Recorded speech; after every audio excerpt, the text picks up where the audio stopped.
Knowing what to expect for biomass production on cover crops based on seeding date is really important when using this practice. So for example, the field we're in now was seeded by August 15th. So in this field we have peas, we have oats, we have a really low rate of radish, probably 3/4 of a pound of radish out here. So I just want to show you the amount of growth that was achieved based on limited moisture and also the timing of the planting.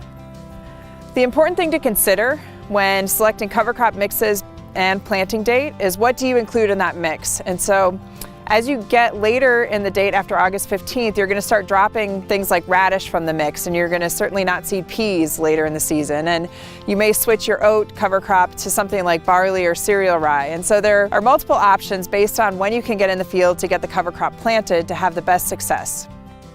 So after about 7 weeks, this is the growth that you get on a radish in these conditions. The important thing to remember is that this taproot, after probably 7 weeks of growth, can be down to 4 or 5 feet in the soil, capturing nutrients from below and bringing them back up into the biomass here at the surface.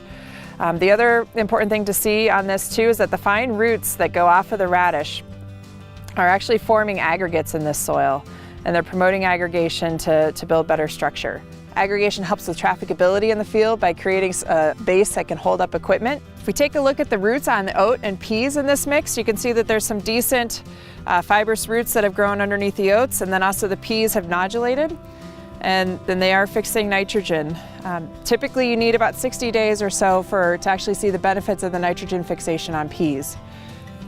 So between these 3 different cover crops in this mix, you see really nice development and diversity in root structure that can help build up the soil function in this system. So it's really important to having a successful, positive experience with cover crops to try to get in the field as early as possible. Hopefully by August 15th, you can have your cover crops in the ground and let them grow for the rest of the fall.